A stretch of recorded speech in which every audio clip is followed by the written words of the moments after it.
গুমের মামলায় হেফাজতে থাকা ১৩ সেনা কর্মকর্তাকে ট্রাইব্যুনালে হাজির করা হচ্ছে। ট্রাইব্যুনালে আছেন সহকর্মী মিজান আহমেদ, আমরা সরাসরি যুক্ত হচ্ছি তার সাথে। মিজান, এ নিয়ে আর কি তথ্য আছে আপনার কাছে, বিস্তারিত জানাবেন।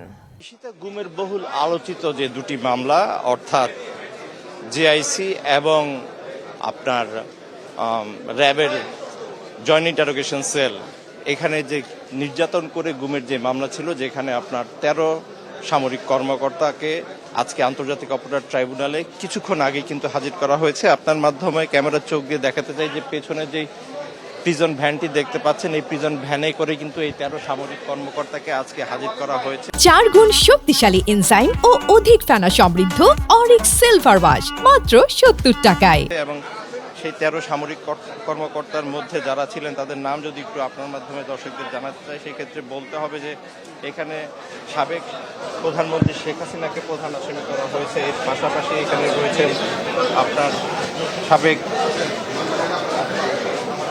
প্রধানমন্ত্রীর যেই নিরাপত্তা উপদেষ্টা তারেক আহমেদ সিদ্দিকী, তিনিও রয়েছেন। এর পাশাপাশি এখানে রয়েছেন আজকে যাদের হাজির করা হয়েছে তাদের নাম যদি একটু বলতে চাই যে মেজর জেনারেল শেখ সারোয়ার আলম, রয়েছেন ব্রিগেডিয়ার জেনারেল মোহাম্মদ মাহমুদুর রহমান সিদ্দিকী, রয়েছেন ব্রিগেডিয়ার জেনারেল আহমেদ তানভীর মাজহার সিদ্দিকী, রয়েছেন brigadier general Jahangir Alam, brigadier general Tofayel Mostak Sarwar, brigadier general Kamrul Hasan, colonel Anwar Latif Khan, colonel AKM Azad, colonel Abdullah Al Momen, colonel Moshiur Rahman Jewel, lieutenant colonel Sarwar Bin Kashem, lieutenant colonel Saiful Islam Sumon, brigadier general Mohammad Mahbub Anam. এই আলোচিত এই মামলাটির যদি গোড়াপত্তন আপনাকে বলতে চাই, সেক্ষেত্রে বলতে হবে যে শেখ হাসিনার শাসন আমলে আপনার যে আয়নাঘর তৈরি হয়েছিল এবং র্যাবের যে জয়েন্ট ইন্টারোগেশন সেল ছিল, সেখানে যে গুম করে রাজনৈতিক প্রতিপক্ষকে নির্যাতন করা হতো, সেই অভিযোগে যে মামলাটি হয়, সেই মামলার ধারাবাহিকতায়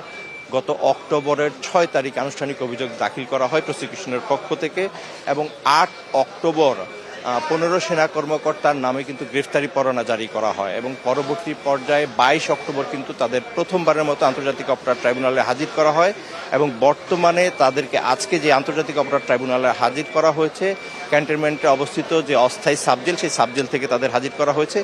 শুনানি শেষে আজকে আবার তাদের সেই সাবজেলে নিয়ে যাওয়া হবে। রাষ্ট্রপক্ষ থেকে জানানো হয়েছে আলোচিত এই মামলায় আজকেও তারা সময় আবেদন করবেন এবং পাশাপাশি আপনার মাধ্যমে জানাতে চাই আজকে 10টি মামলা আন্তর্জাতিক অপরাধ ট্রাইব্যুনালের বিচারাধীন রয়েছে। এর মধ্যে 9টি মামলা হচ্ছে নতুন, অর্থাৎ জুলাই আগস্ট সংশ্লিষ্ট। এর পাশাপাশি হচ্ছে একটি মামলা হচ্ছে পুরনো।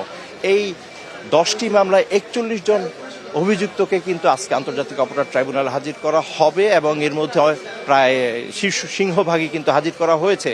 এর মধ্যে আরও আলোচিত দু একটি নাম যদি আপনার মাধ্যমে জানাতে চাই, সেক্ষেত্রে কক্সবাজারের আলোচিত সাবেক সংসদ সদস্য আব্দুর রহমান বদি, তিনি রয়েছেন আজকের আসামির কার্যতালিকায়। এর পাশাপাশি রয়েছেন ঢাকা উত্তরের সাবেক মেয়র আতিকুল ইসলাম, তিনিও কিন্তু আজকে আন্তর্জাতিক অপরাধ ট্রাইব্যুনালে হাজির হবেন এবং সবাইকেই কঠোর নিরাপত্তার মধ্য দিয়ে আন্তর্জাতিক অপরাধ ট্রাইব্যুনালে হাজির করা হয়েছে এবং এই বিপুল সংখ্যক আসামিকে আজকের উপস্থিতিকে কেন্দ্র করে ট্রাইব্যুনাল ও আশেপাশের এলাকায় ব্যাপক নিরাপত্তা ব্যবস্থা নেওয়া হয়েছে।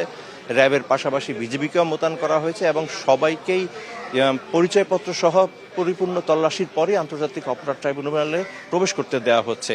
এছাড়া আবু সাইদ হত্যা মামলা এবং চাংখারপুর মামলায়ও কিন্তু আজকে গুরুত্বপূর্ণ দিন। চাংখারপুর মামলাটি একেবারে শেষ পর্যায়ে রয়েছে। এই মামলায় তদন্ত কর্মকর্তাকে আজকে জেরা করবে আসামি পক্ষ। এর পাশাপাশি আবু সাইদ মামলায়ও কিন্তু আজকে রাষ্ট্রপক্ষে গুরুত্বপূর্ণ সাক্ষ্য গ্রহণ রয়েছে এবং সেক্ষেত্রে ডিফেন্স কাউন্সিলের যে স্টেট ডিফেন্স রয়েছে, তারাও কিন্তু আজকে রাষ্ট্রপক্ষের সাক্ষীকে জেরা করবেন।